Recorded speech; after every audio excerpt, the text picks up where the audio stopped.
Moi généralement j'utilise cette station de soudage qui est vraiment cool. Mais là j'ai également acheté chez nos amis une station de soudage qui fonctionne encore une fois, puisque j'ai la manie des choses sur batterie. C'est une station de soudage qui fonctionne sur batterie de type Makita. Bien sûr, encore une fois, ce n'est pas de la marque Makita, attention.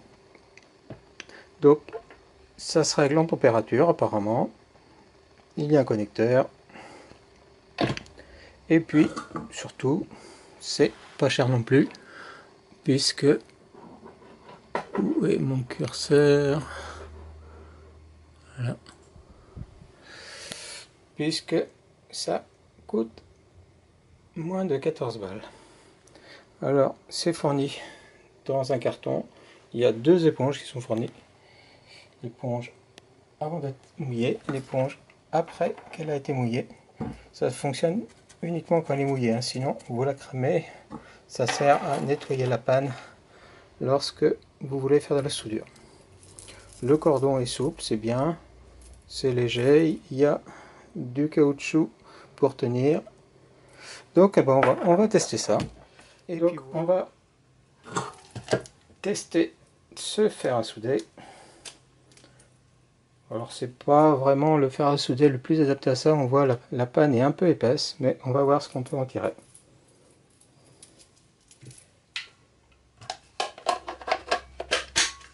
On le clipse, on le branche,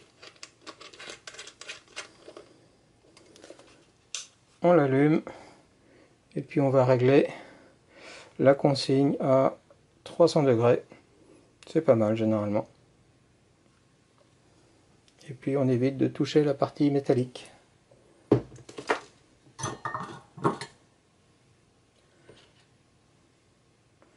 Donc ça a l'air d'être franchement rapide, puisqu'il me dit déjà qu'il est 300 degrés. Et effectivement, c'est déjà chaud. Donc effectivement, ce fer à souder, c'est impressionnant. Il est d'une rapidité absolue pour se mettre en marche.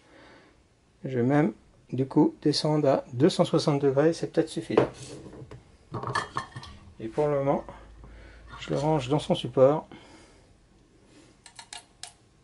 Alors le support, on voit qu'il n'est pas forcément pile poil adapté, il est peut-être un peu grand. Donc faites attention de ne pas cramer votre bureau avec. C'est parti. Donc effectivement, ce fer est un peu trop grossier pour faire ce genre de choses.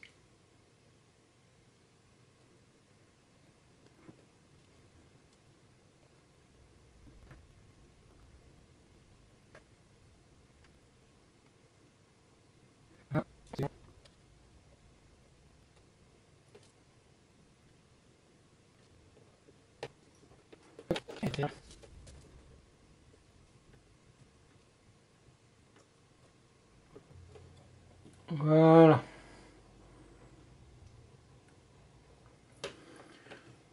Bon bah le fer fonctionne, impeccable en tout cas, avec 260 degrés.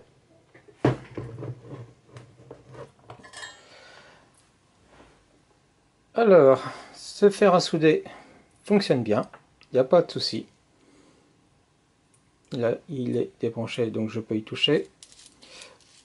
Pour information, la panne se démonte et tout se démonte sans outil.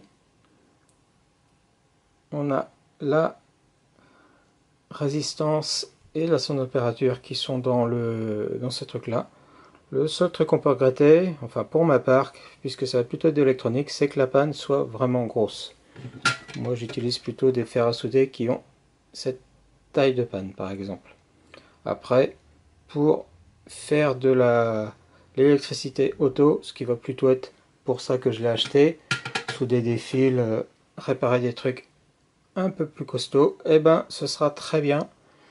Et en plus, le fait qu'il soit sur batterie, eh ben, c'est un vrai bonheur plutôt que de tirer une rallonge jusqu'à dehors.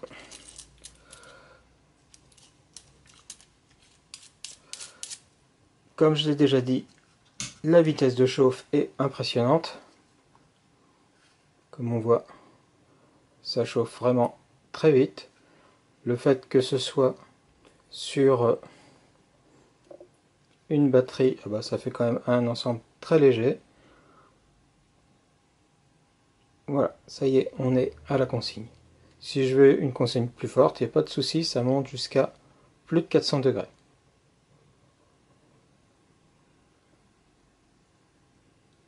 Et on voit, ça fume. Non, franchement, vous pouvez l'acheter les yeux fermés, c'est pour moins de 15 €, une affaire vraiment sympa. Et puis si vous n'avez pas des batteries de type Makita, ils le vendent également pour des batteries pour les autres marques. Il n'y a pas de souci, vous fouillez sur le site Ali et vous trouverez. Et puis pour le même prix, vous avez le support. Alors le support n'est pas complètement adapté, comme je disais, parce que le fer est traversant.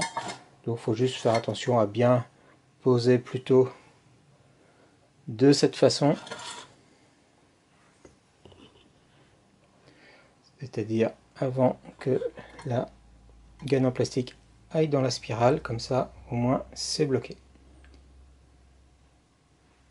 Allez, ciao!